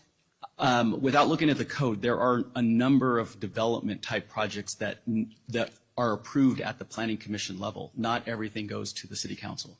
I can't off the top of my head tell you which ones are which. This was one that went directly to the planning commission, and they had authority for approval. And do you think the general public knows that the city council doesn't have last input on everything that is done? In all honesty, probably not, because as this is what I do for a living, and I don't work in the planning department. I work in the city manager's office, the executive office, and I couldn't recite to you all the different areas that the planning commission has purview over versus what ultimately shows up for the council meetings, the council to make a decision on. So whose office would I call to get that information? You could call the city manager's office. I'll give you one of my cards before we leave. Just Thank you don't for your leave time. until then. I have other questions that I want to make sure. Go ahead, come on, and go ahead and you can start responding. No, I don't think. Another one went there? Yeah, just to kind of level set what the true emergency is with these. So you have to look at the data. Fire departments learn from data from past events as to what the next event is going to look like. There's been 5 events that have been documented to my knowledge, and they've all come back with the same data. You're talking about contaminants in the air. The air testing within a couple of 100 feet of these fires did not show what everybody thinks it would show. It did not. Neither did the water nor the soil sampling. That's data-driven. Most of the data that you are, well, it's not data, most of your concerns are coming from the internet. The internet's great. It's got a lot of really good information, but it's got a lot of bad information as well that's not backed up by data. If you look at those reports, and I encourage you to look at them, of Fires that have occurred, look at the data that was collected from those fires. It will give you some peace of mind that what you're thinking, we're talking about schools within 5 miles, this smoke is not going to affect people hundreds of feet away, let alone 5 miles away. These are small containers with a limited amount of batteries in each one. It's about the size of a car battery, some of these modules that are in there. That's it. So if you don't want electric cars in your neighborhood, I mean, that's going to give you the same result as one of these modules in one of these containers.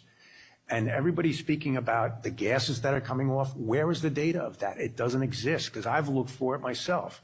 The data that is actual data that's been published is in those reports by the EPA and the fire departments that have dealt with these facilities that have had fires. In each container? I don't want to go out of order. He's been waiting a very long time. I've had just a couple kind of slightly technical questions, but what kind of circumstances would cause one of these units to catch on fire? What kind of how much protection do the containers offer from external fire sources if it were to be like caught in the middle of a wildfire? And also, can you talk a little bit about what the process looks like when one of these fires burns itself out inside the containers? That's kind of all I had. Okay, I'm not exactly sure what you meant by the last part of that, but what protections are, just give me the first one. The first one, what kind of circumstances would it take for one of these units to catch on fire itself? Okay, so there's typically 4 different causes of lithium-ion battery failures. One is mechanical damage. If you get on an airplane and you listen to the safety briefing, they tell you if you drop your cell phone into the seat, don't move your seat. It's not because they're worried about you cracking the screen. It's because if you crush the battery, it's going to go on fire. So mechanical damage. The thing with these sites, those batteries aren't moving around. You're not going to have a mechanical damage inside one of these containers. Another one is water infiltration into a cabinet. If water, and that's why some of these indoor facilities had such catastrophic losses, because the building's protected by a sprinkler system. When that activates, it drenches all of the open racks of batteries inside that facility. That's what happened in Moss Landing and several of the other indoor facilities. The batteries got soaked. The open racks of batteries shorted out more and more and more batteries and spread the fire throughout. Another way that fires can be caused is by electrical failures. Sometimes a separator plate inside of a cell will go bad or wasn't designed correctly, and that can cause a fire. But the battery management system that's built into these systems is designed to pick that up and identify it before it becomes a problem.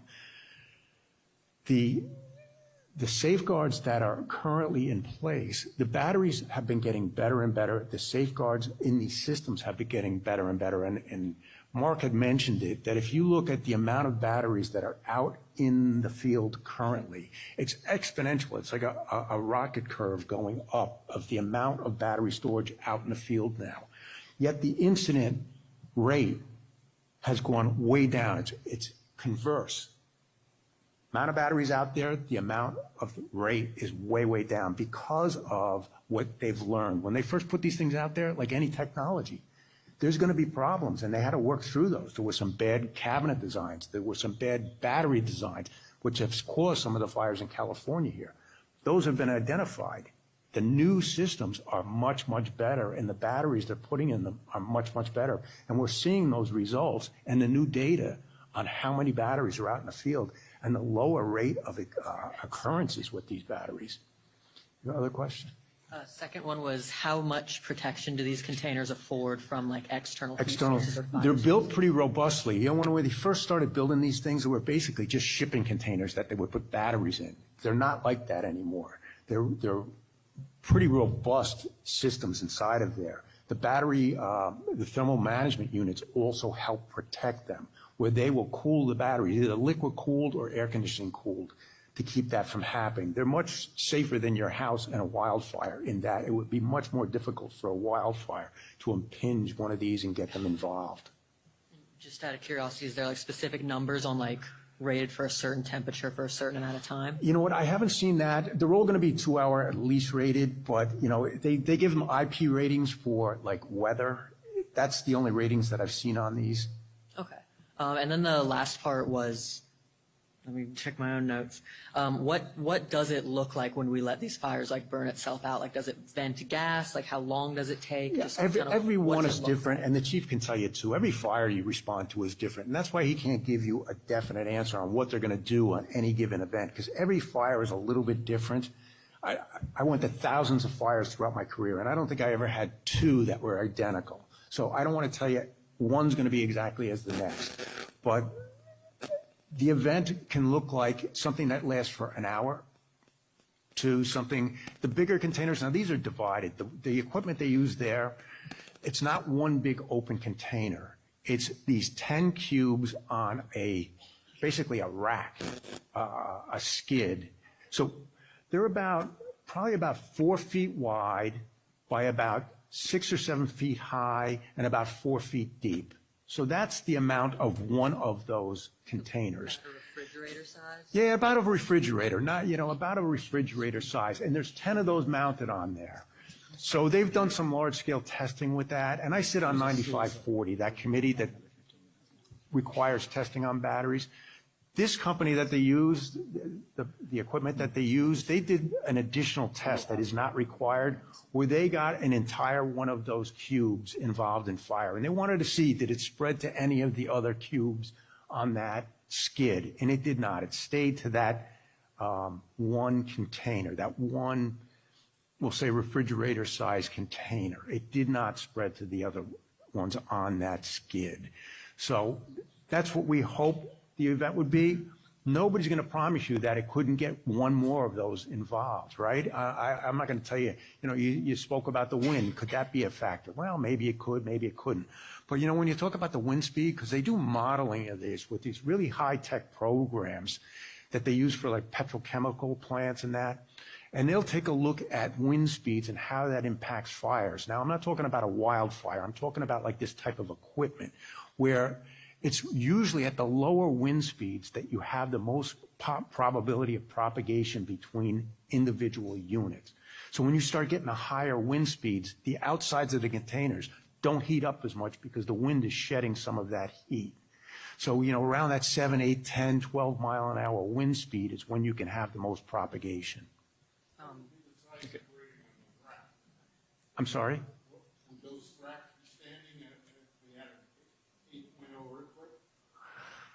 I'm no expert on earthquakes, so I don't know yeah, I know you got earthquakes, yeah. Well, they are required to have earthquake protection built into these, right? They are required, particularly here in California. Right. I mean, that's part of the building permit process, right? California has a lot of these battery storage installed. They're installed pursuant to the seismic rating of the region they're located in. Just like a substation would be.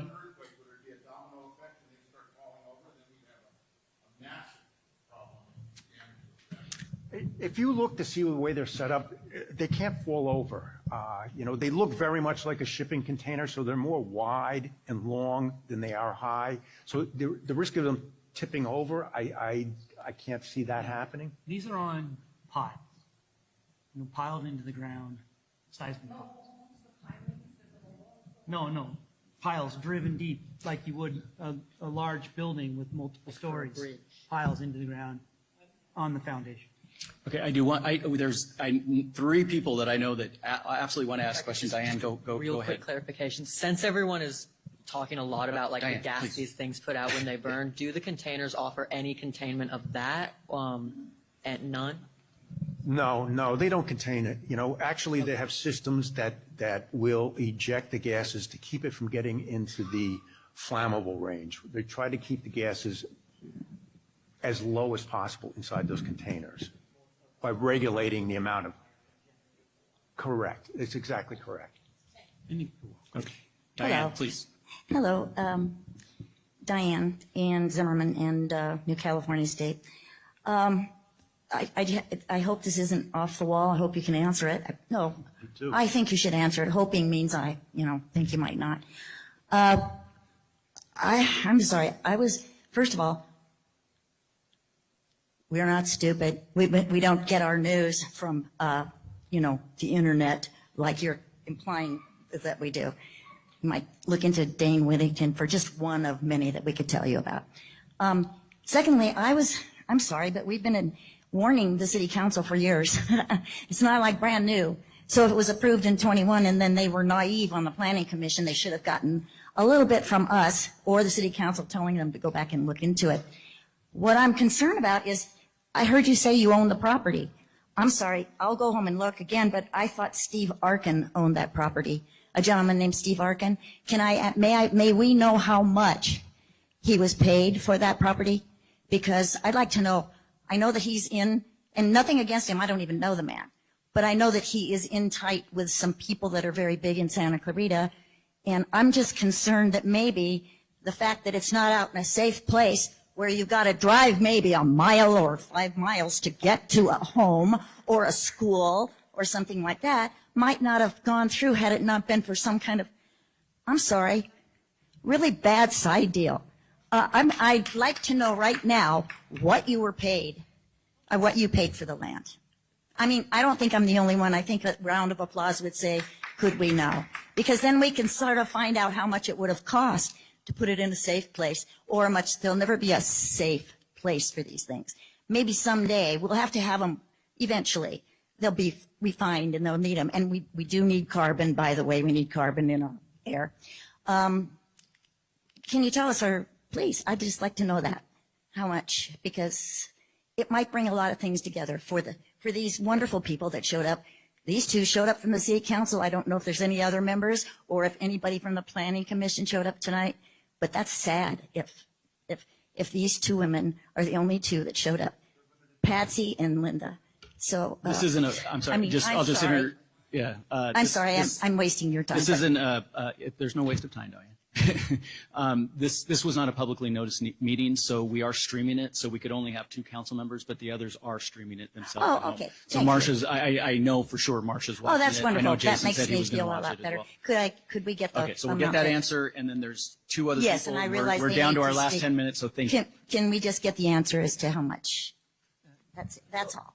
So we do own that land. It was part of Steve Arkland's parcel. It's been subdivided. Now, our affiliate owns that piece of property. And, honestly, Steve Arkland doesn't have anything to do with this project other than we made a commercial deal for his property at the market rate for the property.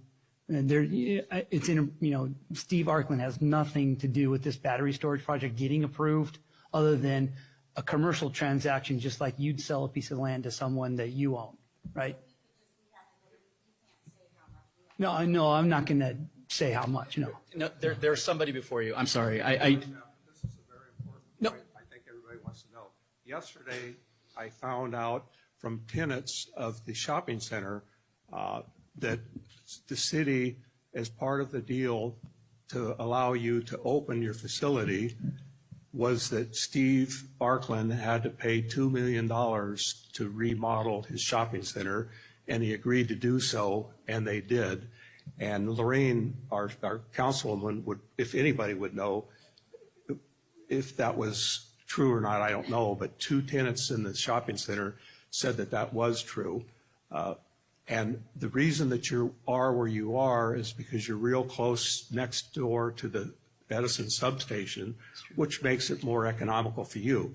But if you go on the internet, which we're not supposed to be on, every article you read says never, ever, ever build one in a residential area.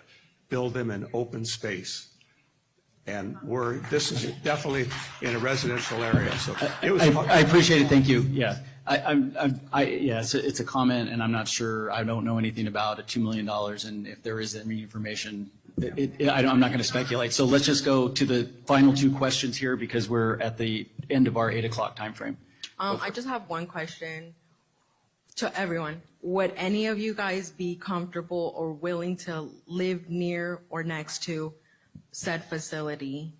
I'll answer that. I have 15 firefighters that live across the street from that on a daily basis. So the concern for you as residents in Santa Clarita is huge for me, but the concern for my firefighters is just as huge. So I'm comfortable with it.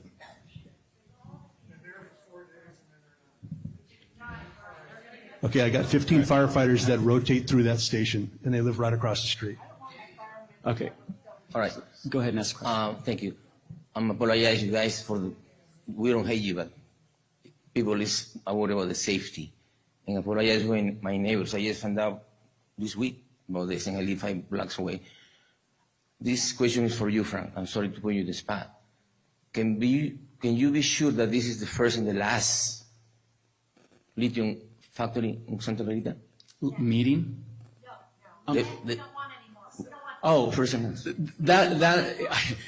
I can't make that promise. No, I'm not an elected The official. communication between planning and the people is bad. So how can we address that this is the first and the last one? Clearly, we've learned, I think all of us have learned something about the siting of these locations, the approval of these locations, and the notifications of how these locations get approved. I think will be, to the extent somebody were to, I'll just speak generally, to the extent that somebody would put another application into the city, well, I assure you that we will have a lot of attention to it, and there will be a lot more notification. But ultimately, those decisions are made by planning commissions and councils, and I assume from a lot of this discussion, and it's why the council members are here, they're policymakers. They're taking notes. They know what the next move will be to the extent there's another one trying to locate in the city. So that's as best as I can answer because I'm not going to speculate into the future. All right. Thank you. Yeah. All right, hang on. Yeah. Oh, yeah. You've been waiting. I am so sorry. And then there's another question right here.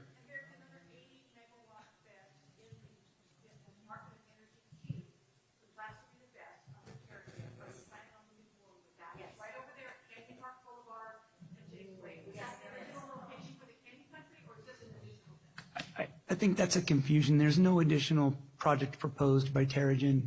That's the 80 megawatt project that we have here.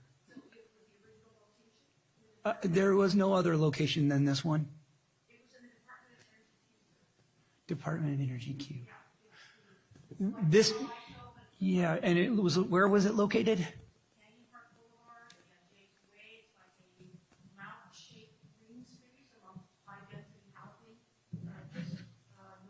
There's some confusion. That has nothing to do with us.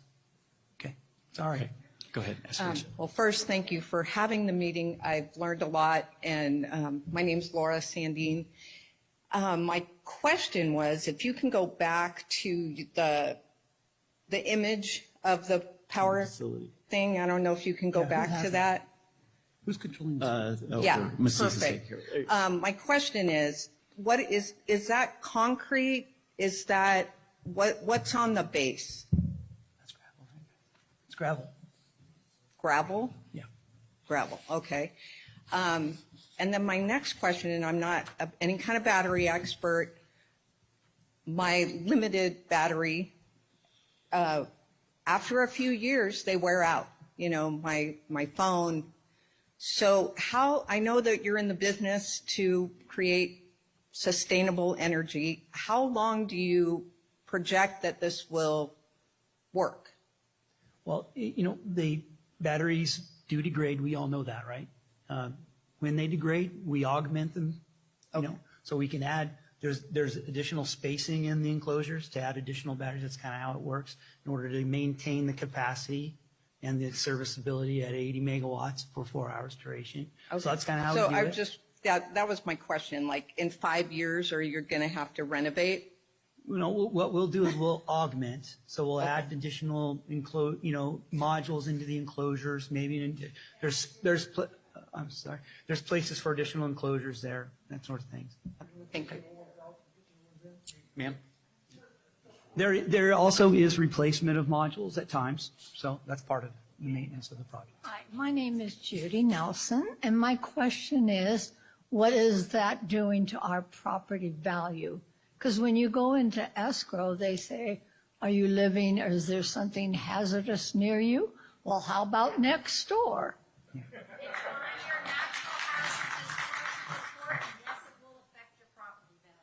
I mean, it's bad enough to try to survive, but then to have your property value go down further. Yeah, honestly, I've been asked that question a number of times. We've never seen that. And we've not seen anybody have their property values reduced as a result of a battery energy storage Well, facility as located in the I live neighborhood. in the mobile home park, so people are going to drive right by this monstrous-looking project. Yeah. Who wants that? Yeah, I said, I'll say it again, the mobile home park is 750 feet away. And I'll say there's no credible scientific threat to the mobile home park associated with this project. Other than your property value. Yeah, so. All right, are there any, we're at the 8 o'clock hour. I want to be respectful.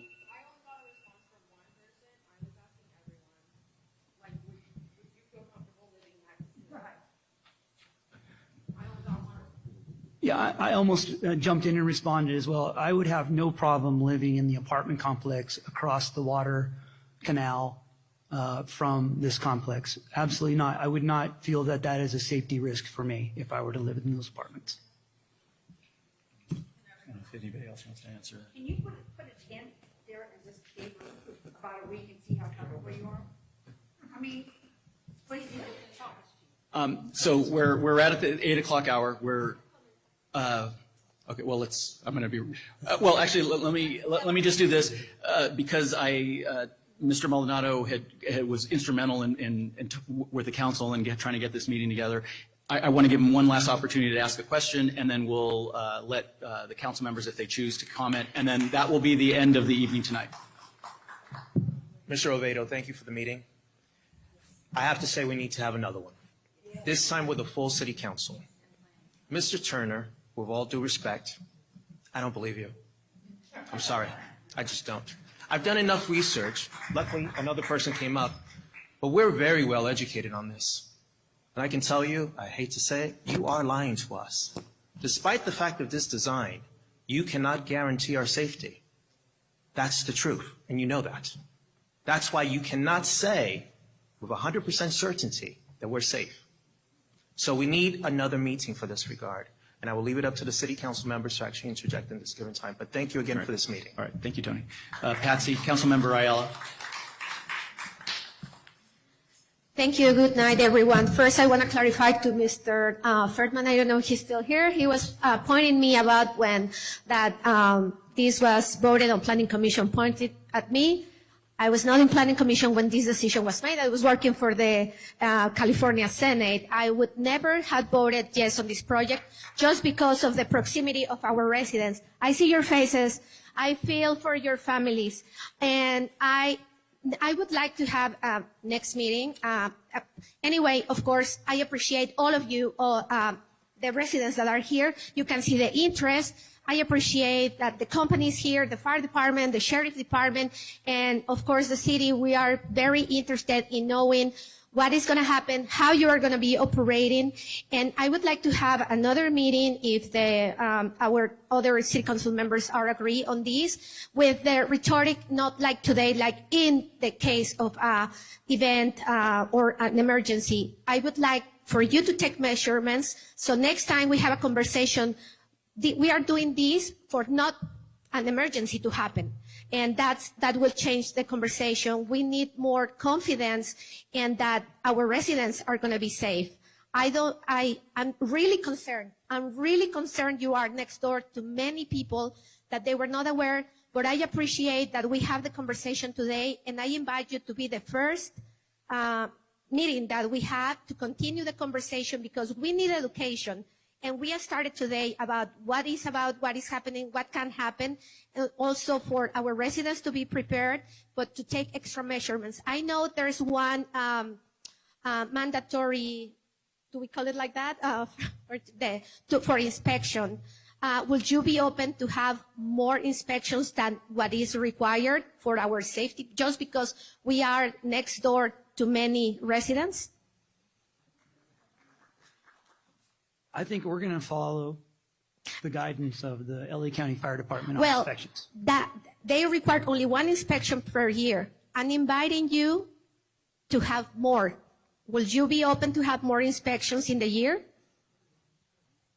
I think that'd be up to the fire department most likely. I'll go back to the fire department with that suggestion. Thank you. Yep. Thank you. And I'm 100% with the comments of Tony Maldonado. Thank you, Tony, for being so involved, for your everything you have been investigating. But, for the residents, I'm really proud of you. I have many questions, and are exactly the questions that you asked today. I invite you to be involved, to keep asking, and if you have any suggestion on how we can manage better this as government, please contact me. I'm open ears to you to live with this situation in a safe way. Thank you. Thank you.